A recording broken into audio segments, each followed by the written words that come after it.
I became very interested in the occult on one side and let's call it transgressive art, or it could be B-movies or great experimental music, anything that sort of went against the grain. And even within this supposedly free-spirited world of occultism, historical occultism or contemporary one, there's still kind of a prejudice present against LaVey and his Church of Satan. And that, of course, appealed to me. Keep watching to learn more. You can now download all 8 copies of the New Thinking Aloud magazine for free, or order beautiful printed copies. Go to newthinkingaloud.org. New Thinking Aloud is presented by the California Institute for Human Science, a fully accredited university offering distant learning graduate degrees that focus on mind, body, and spirit. The topics that we cover here. We are particularly excited to announce new degrees emphasizing parapsychology and the paranormal. Visit their website at cihs.edu. Book 4 in the New Thinking Aloud dialogue series is Charles T. Tart, 70 Years of Exploring Consciousness and Parapsychology, now available on Amazon.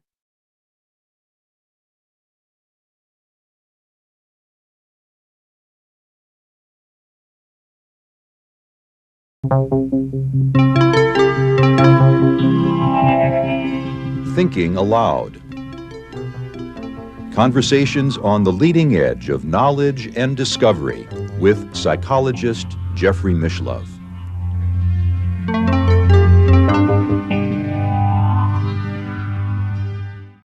Hello and welcome. I'm Jeffrey Mishlove. Today, we're going to be exploring Anton LaVey and the Church of Satan. For those of you who may not know, Anton LaVey wrote a best-selling book called The Satanic Bible and was the founder of the Church of Satan in San Francisco. In fact, I used to live nearby.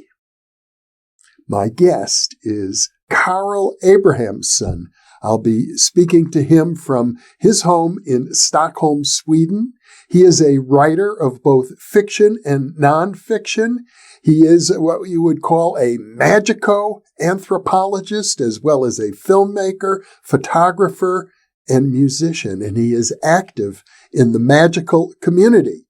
His most recent book is called Occulture, The Unseen Forces That Drive Culture Forward.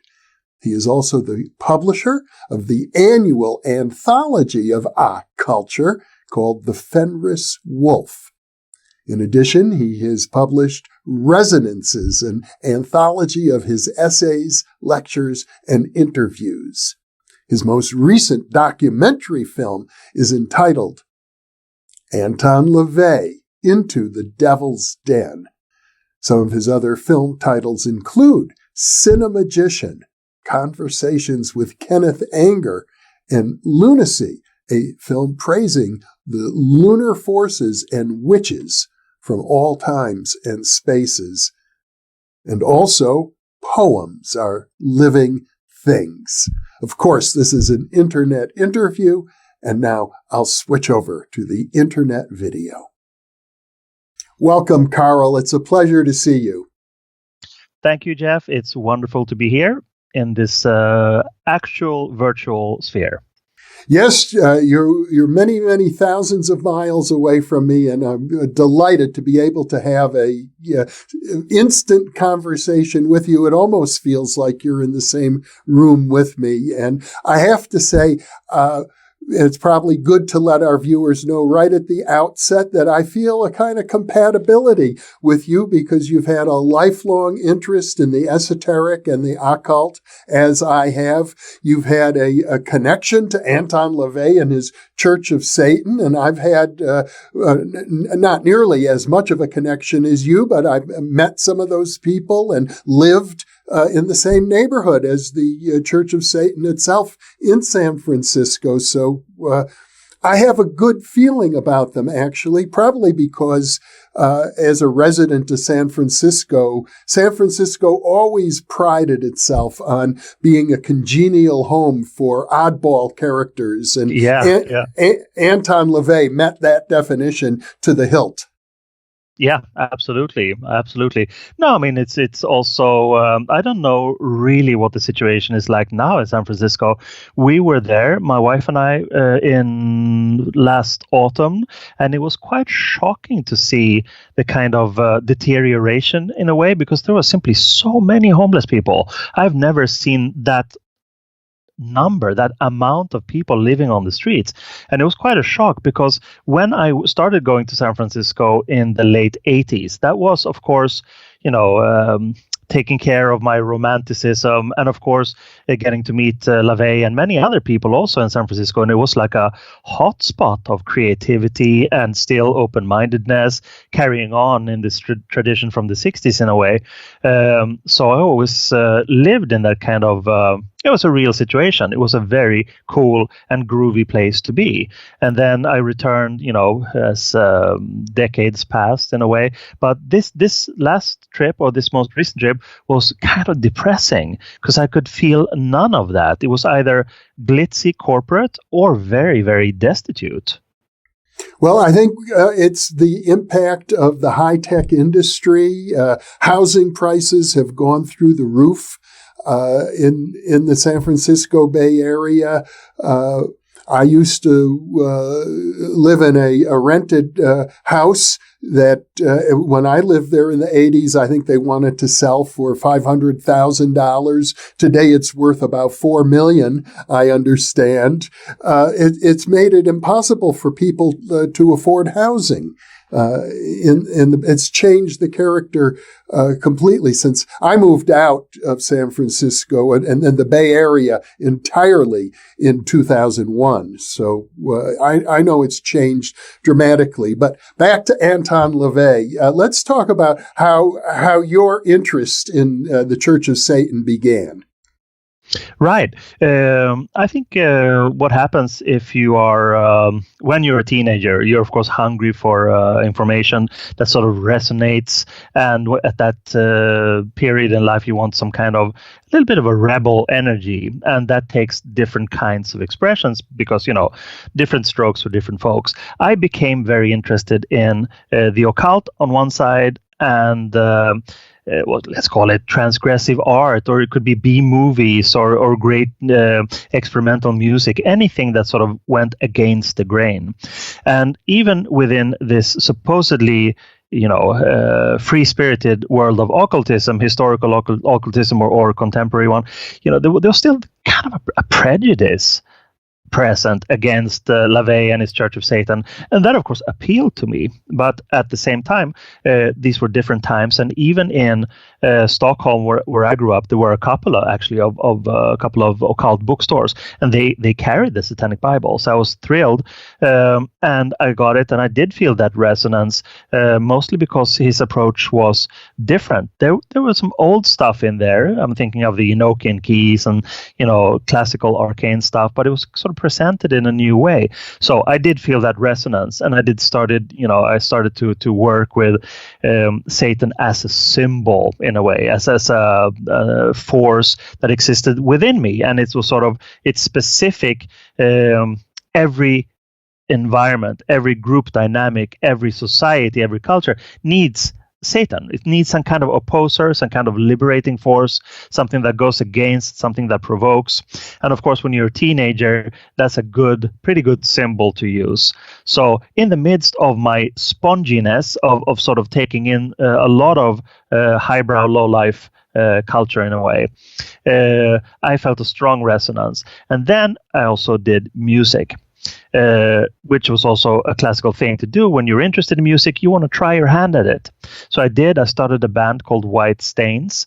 And as I was also more or less in love with Jane Mansfield, as LaVey had been, or at least had a fling with, I wrote a song called Sweet Jane, just like the Lou Reed song, about Jane Mansfield's relationship with LaVey, because I thought that was cool. and it still is. Basically, another friend of mine said, when the record came out, it was our first record, so I was very, very proud. And Sweet Jane was the A side of this single. And my friend in England, Genesis Peorage, said that you should send this to Anton LaVey. I'm sure he would find it, interesting at least. I knew he didn't like rock and roll. But anyway, I had the address and I did send it, and I didn't expect anything to happen, basically. However, something did happen. He sent me a very nice, polite letter back, thanking, sort of acknowledging the fact that I'd done this, and being grateful for keeping Jane's, spirit alive in a way. Just all around pleasant, polite letter, in which he also made me a member of the Church of Satan, because that was kind of his shtick. People he met were either celebrities or people he liked. He sort of handed them a membership card saying, here, you should have this. And that was great. I was, of course, overjoyed. And then about, I would say, a year later, I got the letter in 1988, and we kept in touch via, letters and stuff. And I had started my occultural fanzine, The Fenris Wolf, and LaVey let me use some older writings that he had in the Cloven Hoof, their newsletter, and that was fantastic. And anyway, in 1989, it became the time for me to actually go to California, and of course, I wanted to meet him and Blanche Barton, and just see San Francisco and many other people. And it was, of course, like, I wouldn't say a childhood dream. It was a teenage dream that became a reality. And we really got along well, and it was fantastic. And then up until 1993, I went there every year. And we hung out and we watched movies and listening to him play music, and we talked about many, many things.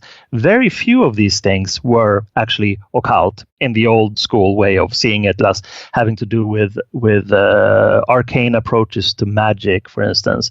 It was mostly about weird movies, Marx Brothers, Eddie Cantor, great comedies, Ben Hecht, Golden Age Hollywood, basically, and the weirder aspects of that. Plus music, of course. He was just a musical genius and could play almost anything that you wanted him to play. He was like, he had everything in his mind and could just sort of project it out through his fingers onto the keyboards. That was really magical. So that's basically how it started. We ought to clarify one thing right off the bat, because in a previous video I mentioned offhand the Church of Satan in San Francisco, and I got a comment from a viewer who was shocked. How could you talk about them? Don't you know that these people commit ritual murders? So what can you say about that? That's, of course, such a classical reactive way that is steeped in a kind of a primitive lore, a primitive mythology that's, of course, been propagated by various Christian churches along the millennia. There's always this need of scapegoating. And in a chaotic time in which organized religion is sort of seemingly losing its power, then, of course, the need for a scapegoat of that particular nature, meaning the satanic, becomes again something valid and valuable. And let's keep in mind that LaVey also wrote, even in the Satanic Bible, which came out in 1969, that Satan is the greatest supporter of the church in a way, because without him there wouldn't be any church. They need someone to threaten to scare. It's like kind of a medieval approach. You keep the peasants as serfs, basically, by telling them that if you don't pay these taxes that you cannot afford to pay, then this gobbledygook monster will come and eat your kids. It's the same thing over and over. And also in various group dynamics of a more primitive nature, it's the same thing in all cultures. There's always this thing, the other, the threat of the other coming to take your kids, and of course eat them. Very few cannibals cannibal cultures have actually existed on planet Earth, but there's always that thing. So I would say, the Church of Satan was construction. It was based on LaVey's very, very genuine interest in magic and occultism, because he had this thing called the Magic Circle before the Church of Satan even began, where he talked about his interests, a small group of like-minded people at the Black House in San Francisco. And then what I mean by construction, he constructed a church and wrote a Bible that in itself is kind of, audacious in a way. But that turned out to be a great, business trick or a marketing trick. But there was always substance in it. It wasn't just like a gimmick. It wasn't a ploy to attract negative attention that could be turned into something profitable. There was substance there in the let's call it the occult sense, carrying on in a libertarian tradition, individualistic tradition, a magic that sort of sides with the dark side, which was psychologically very savvy. LaVey was very interested in psychology and of Freud and Reich, and also Jung's talk about the shadow. All of these things were consciously present in the construction of the Church of Satan. And LaVey's take on this was to never deny, never try to restrain too much, but to actually indulge in the things that constitute yourself as a human being, meaning you are a feral beast. You have these sexual passions and this lust for life. And of course, you need to restrain that, perhaps in the sense of a law or legislation or the greater totality of society as such. But on a personal, individual level, you should basically do what you feel is good for you. So in that sense, carrying on from Crowley, carrying on from Rabelais, carrying on from many more or less enlightened people in occult history. It sort of reminds me of the phrase I think Nietzsche popularized about the Dionysian culture.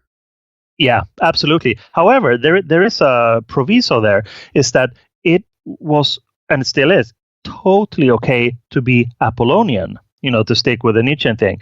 Dionysian, you think that, well, that's all good. I'll revel in the sensual. I'll revel in the physical and the sexual. And however, if you want to be a nerdy little Apollonian, that's totally fine too, because it's all about the indulgence that is true to your core, true to your inner core, true to your inner, the being, the core being. So that said, I think there was, of course, obviously a lot of Nietzsche, but you can always backtrack even further and stick with Schopenhauer. Every, this will thing in Western culture, Western philosophy, and Western society basically has never been, better synthesized than in Schopenhauer. So Nietzsche took it onwards, and then a lot of occult people at the turn of the previous century took that over, integrating it in what used to be called, fittingly enough, a Luciferian philosophy, to tie it in with that kind of rebellious spirit. Or it used to be called also Promethean, meaning Prometheus stealing the fire from Mount Olympus to share it with people. And I think the LaVeyan philosophy, the Church of Satan and his later writings and all of this together is Luciferian in that sense. It's rebellious, but it's not necessarily rebelling against anything else than what restricts you. It's not necessarily a counter movement to an all-round general hypocrisy. It's more like, to each his own. And if someone is trying to sort of oppose me by saying what you're doing is wrong, then, I should probably counteract and say that you're also wrong. And it turns into a little sandbox thing, or it could become a great intellectual sparring match, whatever, or even a conflict, who knows. But the thing is, it's not necessary to take it beyond that personal level, because life is short. Our life can be potentially very, very, very good and nice and interesting. And it's not about isolating yourself as a solitary unit. LaVey used to say that, Satanists are born, not made, meaning that they have this inherent outsidership. But most outsiders know that it's always in relation to I guess the greater insider thing. You can never really isolate yourself, even at times you want to, or it would be very nice. You are still part of a greater totality of society or a community, and you have to play along with certain basic things. But if you do that and you show people respect, they will very likely show you the respect that you feel you earn, and you can be in your splendid isolation. I like that expression, splendid isolation. I think that sums up very much what LaVey Satanism is about. You should cultivate what really makes you unique, and whether or not you want to show that or share it with others, that's besides the point. There are many flamboyant Satanists, but there are also many Satanists from whom we'll never hear a squeak. You, in your documentary, make an offhand remark that there are other Satanists who were quite critical of LaVey. They felt he was too much of a showman, that he didn't represent authentic Satanism at all, according to them. Right. That's something that you could take that to a greater group dynamic level and transgenerational levels. There will always be a little clique that sort of critiques or criticizes what's been in the past, the revolution, and then the new ones come, and then they in turn become conservative and then become reactionary, and then someone new comes in and takes over. You can see that in occult history so many times. It's almost more like a rule than an exception. It always happens, and eventually things are sort of dissolved in chaos and personal conflicts and scandals. But it's usually just like little storms in a water glass if you look at it from above. With LaVey, though, I think the thing is that what he achieved, which is very, very rare. He achieved success. And I mean that specifically on the material level. It was a pretty grand lifestyle. Crowley, he inherited some money, but he spent that money. He was kind of a pauper, actually, the last decades of his life. Whereas LaVey, when he got this thing going, it seemed to be a good, successful thing, which was, of course, completely in line, without shame. Without any shame whatsoever. He wanted it to be a commercial success, and it turned out to be one. And of course, if you feel that you are, the true Satanist or the whatever, and you sit on your little chamber and you feel that you are more in touch, you have a more thorough and true transmission, both in and out. And you see this guy who's just like in every magazine, on TV, on radio, lots of naked women at his house, and the book is selling, then of course you feel, I don't know, I was going to say miniculed. I don't know if that's a word, miniculed. I think, feeling lesser because of the fact that there's not this kind of outer reflection. What you say, if you have signal, should go out, and it should be a clear signal to people. LaVey had that. He really called his approach. Then, of course, as soon as anyone is financially successful, there will be people, criticizing that. That goes for musicians. I grew up in this thing called, punk and new wave and post-punk. And there was always this thing, it became ridiculous. Some artists were so talented and they went on to actually make money from their music, lo and behold. And then the thing was that people always said, well, he's pretty good, but I only like the first single. Meaning you can only validate and appreciate someone's work if it's destined to go nowhere. And I think that's it's a very basic human trait. In not wishing people ill necessarily, but being a bit jealous and envious of people's success. Well, let's talk about the occult aspects of the Church of Satan. For one thing, I understand that a very important part of the religion was participation in ritual activity and a psychological, maybe even parapsychological understanding of the potency of ritual. Absolutely. And here we come to LaVey and his church as a kind of intersection that's very interesting, because if you look at it traditionally, you had all of these groups working in for instance, the so-called Western ceremonial tradition, like the Golden Dawn or the Crowley groups, or who basically took on a kind of heritage from Freemasonic sources. So much symbolism and sort of incomprehensible things. Why are we doing this? Why are we reenacting this Egyptian mystery? People don't really question that kind of stuff. They just go into it, head first, and maybe it works for them, maybe it doesn't.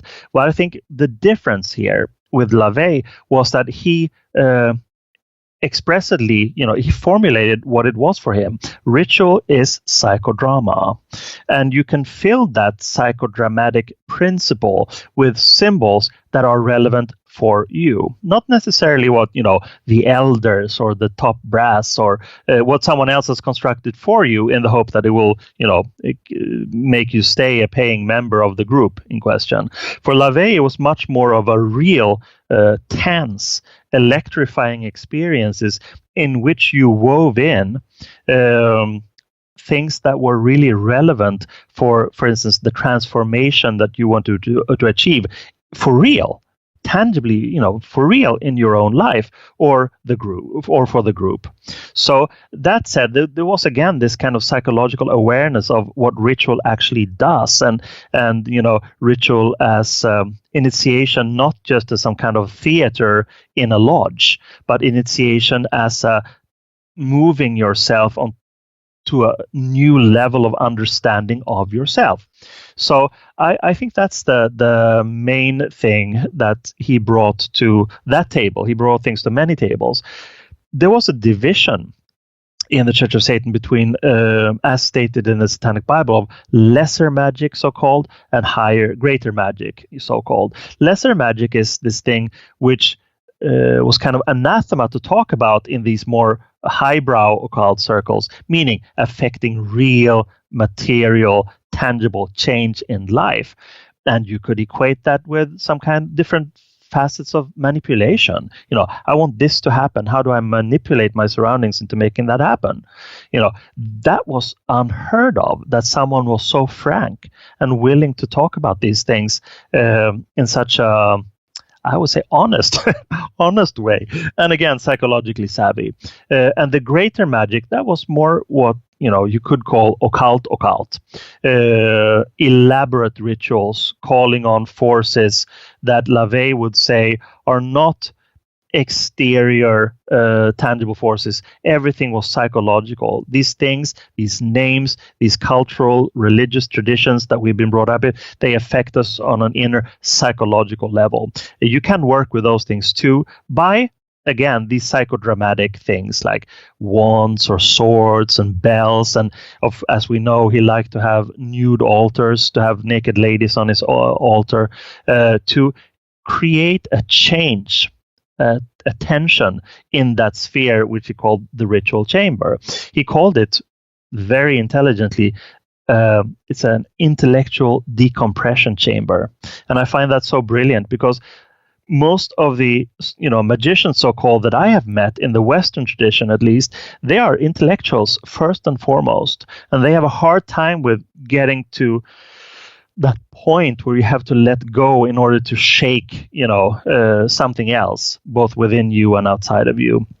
And for LaVey to call the ritual space, the temple, if you will, to call it an intellectual decompression chamber was brilliant. One of many, many brilliant things that I found in his writings. So then later on, there has been this, it's not a debate, but there's been like pro and contra. Did he believe in magic? Did he not believe in magic? Some people say that no, he was a strict materialist and he liked to manipulate things. By Crowley's definition, you could say that that's magic too. But I'm not sure. I think that what confuses things a little bit was that he was never interested after the first phase in the grand dramatic orchestration of like arcane magic, the sort of the those kinds of gimmicks. He early on created his own magic, and that's the best you can ever do. meaning he took things that resonated with him in his life. For instance, first and foremost, the music. He worked with music, playing music, performing music as ritual. It didn't matter whether there was anyone there to listen to what he played when he played it. It could equally well be him alone in his kitchen where he had like 10 synthesizers. He could hammer away and play and release that kind of emotion that needs to be released in a ritual situation for it to become really, really effective. That's also something that he brought to the table. Brilliant. He talked openly about the need for emotion. I have never found that in there's not much of that in the Western ceremonial tradition. It's all about system. It's about rigid systems that you have to sort of overcome. And then when you're at the pinnacle, what is it actually that you're looking down upon? Well, you have your medals, you have your funny hats, but there's really nothing to show for it. So LaVey brought in these very important concepts like emotion and said that you can work with the arcane, with the traditional, but it's better to find your own language. And of course, not everybody is an artist. So it's not sort of excluding people who are not creative. Everybody can be creative. Everybody has things that they feel resonant with. And those are the things that one should work with. It's never for show. It's for generating an emotional transcendence in a moment where something is expressed. Well, that would almost make him comparable to the Eastern mystics who talk so much about transcendence as the goal. Yeah, absolutely. There's, of course, the main dividing line. The mystics, their thing is to go further and further inwards to sort of reveal I don't know, it becomes moralistic when I say to reveal how pointless it is. Life is not pointless, but the Eastern approach is always to sort of pluck the flower and get to the jewel in the lotus, so to speak, instead of adding things that you feel are fun and cool and satisfying, which was more like, LaVey's magical approach, meaning you create change so that gives you more satisfaction in a way. And again, that kind of blatant, honest description of how things function in the human mind, according to him, that was new. It was revelatory for someone to use. Again, it's a language and a terminology that's basically more related to self-help books in a way. What do you want to achieve? Do this. So it's supposed to be. It should be tied in with real, tangible results. He wanted that for people, and I felt when we talked about things like that he was genuine about that. But he also stressed very much that you can't get it wholesale. You have to work with it on your own terms, with your own symbols. Now, you have written an essay comparing Aleister Crowley to Rudolf Steiner, two very different characters in the magical universe. How would you rank LaVey with those two figures?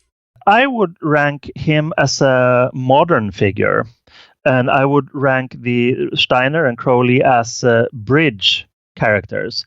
They bridged the old and the modern, but they never really became modern. And I think they, in a way, what do you call it? When you run so fast towards the finishing line, but you run so fast that you stumble. They never really made it. They never really made it to the finishing line. So they were good bridge people for sure, and both excellent synthesizing. Steiner had his theosophical thing, and of course other people in that environment had synthesized before him, but he just made a great concoction. I have a great respect for him and his work. Same thing with Crowley. Crowley was the penultimate synthesizer. Brilliant, truly brilliant. But LaVey was a genuinely modern magician, occultist, philosopher, whatever you want to call him, in the sense that he was rooted in the now. There was no romantic longing. There was no need to integrate, antiquity or the Greek pantheon or anything having to do with Mediterranean culture of 2,000 years ago. It was something here and now, and he of course reacted in a way to the hippies and sort of wishy-washy things, because the ideals of that stem from the hippie movement hadn't really been crystallized. It was all a little bit infused by chemical intoxication. Later on, it fused and crystallized into other more substantial things. But he, of course, he didn't like that. He liked sort of that people were, they should be free, but they should also be responsible. He liked that they could choose between this and that without any overarching morals, but he didn't like it to be a self-effacing thing. He liked the self. He wanted people to be strong in their identities and characters, and to fully enjoy themselves, with or without others. When I watched your documentary and saw some of the old videos of LaVey, for example, appearing with his cape on the Joe Pine show, which I used to watch when I was a young person, here's what it reminded me of. The Broadway musical Damn Yankees, in which the devil appears almost in identical garb, at least the way it was portrayed in the local community theater in the town where I grew up. And my parents were all involved in Damn Yankees. And it's almost as if he's drawing from a great deal from the pop culture of the 50s and 60s.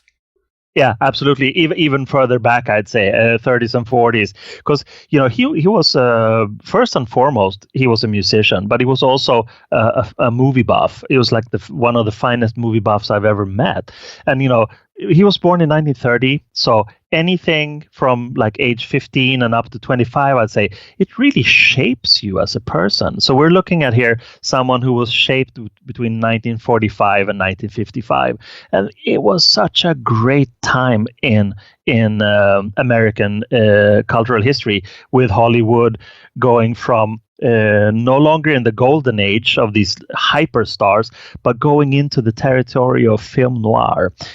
Smaller productions, aesthetically very stark and dark, integrating the anti-hero in a way that had never happened before. Those were the things that sort of gelled later on, taking on the satanic, the symbol of Satan as a kind of an anti-hero. So he was completely immersed in songs of the era.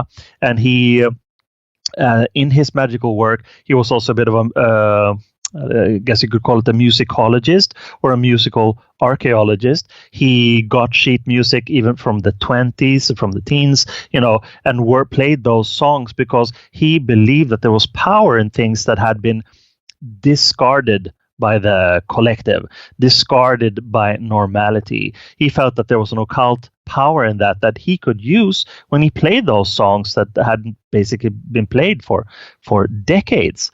And many of, he found, maybe consciously, maybe not, he found many things that were connected to the devil thematically, that kind of thing. And of course, it happened also in mainstream films that the devil was always present. I'm thinking of one beautiful director called Archie Mayo that we talked about, and I watched some of his films. This one called what's it called? Angel on My Shoulder.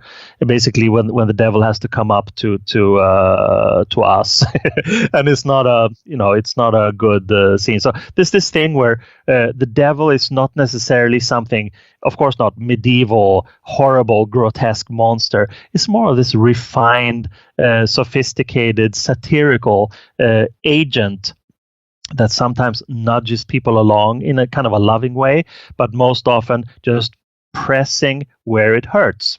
If a culture or society is imbued with, corruption and hypocrisy, there needs to be a satanic figure that pops up and says, hey, what did you just do? Don't you know it's illegal to accept these, bribes, whatever? And I think that was around in popular culture in America at the time when he grew up. So he sort of, immersed himself in that too. And the theatrics, he had, worked at a circus and sideshows. He knew that kind of carnival worker showmanship, how that worked, how to grab someone's attention by just these few tricks, having like plastic horns. And people in serious, sort of so-called serious occultism ask, how can he expect to be taken seriously when he dresses like that and when he uses that like cheap gimmicks? But the thing is that he used, and I think someone says that in the film also, is that this word or term bullshit detector. When you act crazy like that go against the grain of what should be serious occultism and appear on TV, and again you have an amount of success, then of course you will be thought of as someone who is not serious. But again, if you are a serious occultist, you will be spending half of your life in discussion with people who want to either go, in opposition, say, how can you believe that? How can you do that? Meaning kind of pseudo-serious discourse. Or you could wear these things and lose 90% of the people because they will never approach you because they think you're just another showman. However, there will be people who see through this, who can pass the bullshit detector test. And with those people, you can have substantial conversations. And I think that's what he was after. It was many layers to that. He wanted to grab the attention, and he used media brilliantly, but he also wanted to get in touch with people who could see through it, who could see through the gimmicks and have some serious work with those people. What you're describing reminds me of the time I was in Mexico City at a conference on demonology. This is where I met Peter Gilmore, the high priest of the Church of Satan, and Carla LaVey, Anton LaVey's daughter, were there as speakers at the conference. And I actually had a devil costume, and I came to the podium wearing it. And I introduced my talk by saying, well, everybody here is talking about demons, but I'm the real one. And so I gave my lecture as if I was the devil himself. It went over quite well, actually. But the point I made at the time was that the devil is like the ancient Greek god Pan with the cloven hoofs. Yes. Very much so. Who is a nature deity and close to nature, and whereas our modern Christian culture has this idea of dominating nature rather than living in harmony with it, and so that one finds in Satanism or demon worship of any kind a sort of, on the one hand, being closer to nature, on the other hand, a critique of some of the hypocrisy in modern culture. And I think there's a third element that deserves mention, which is, the great work about Satan in Western literature is Milton's Paradise Lost. And Milton wrote this as a devout Christian attempting to explain Satan from a Christian perspective as the archdemon who opposed the rule of God. And since that time, every critic that I'm aware of in Renaissance literature says that inadvertently Milton turned Satan into a heroic figure, not what would be the opposite of a heroic figure. Anti-heroic, perhaps. Yeah, no, but absolutely, you're completely right, and I think that we are also inherently prejudiced when we talk about these things, because we grow up in a culture that is essentially dualistic in nature, because we live in monotheism, and monotheism contains dualism. It's either or, it's God or the devil. But the human psyche is much more dynamic and versatile and needs more options. That's why, pantheism or polytheism, I would argue, is a lot healthier than monotheistic cultures, because you have this thing where there is always a trickster in the polytheistic pantheon, because it's all a reflection of our own psyche, and we have all of these elements within us. It's not only that we are God when we feel that we're doing the right thing, or then the devil tempts us. That's such a crude simplification that creates fatigue of the human mind and the human psyche. So you need to look at the entire palette, the bouquet of different forces, which could range from really, high, lofty morals and philosophical speculations down to nitty-gritty, crude, sometimes even cruel sexual behavior. And then, of course, all the things in between that constitute the psyche of a human being. So I think that you're mentioning Pan, for instance, that's exactly where the devil figure in Christianity came from. This unrestrained libidinal force that shocked people, scared the ladies, and yet was so revered because it was also so tightly connected with fertility. And we have now become so abstracted in our lifestyles and in our cultures and in our the places where we live that we have lost touch with that. But it's just our civilization, what we live in, even monotheistic attitudes, it's a varnish that you could easily scrape off. Situations of war, for instance, show that time and time again, mostly for bad. But the thing is that if you simplify too much, then you will be completely lost. Because you will, it's an enforced schizophrenia in a way, where this just either this that's good or that's bad. But we have a much fuller range than that to live with, and I guess that's what most people actually do. That's a funny comment in the film too, is that I can't remember ad verbatim what the person says, but it's just like Satanism is this thing where people live by Satanism every day, but they'll never admit it. Well, Carl Abrahamsson, this has been a delightful conversation. I'm so pleased to introduce you to the new Thinking Aloud audience, and I'm also delighted to share with our viewers that we hope to have you back often, as a matter of fact. I would love that very much. So thank you so much for being with me. Thank you very much. It was great, and I'll be happy to come back, and there's always plenty of things to discuss. And for those of you viewing, thank you for being with us.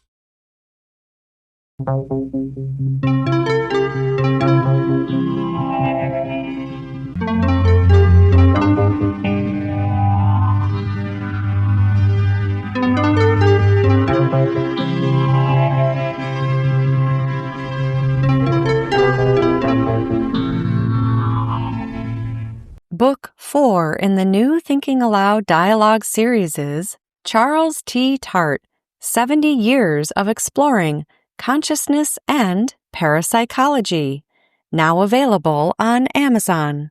New Thinking Aloud is presented by the California Institute for Human Science, a fully accredited university offering distant learning graduate degrees that focus on mind, body, and spirit.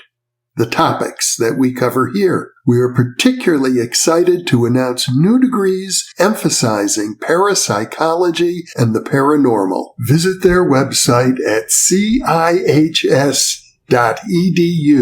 You can now download all 8 copies of the New Thinking Aloud magazine for free, or order beautiful printed copies. Go to newthinkingaloud.org. For early access to our videos and live stream events, sign up for our free weekly newsletter at newthinkingaloud.org.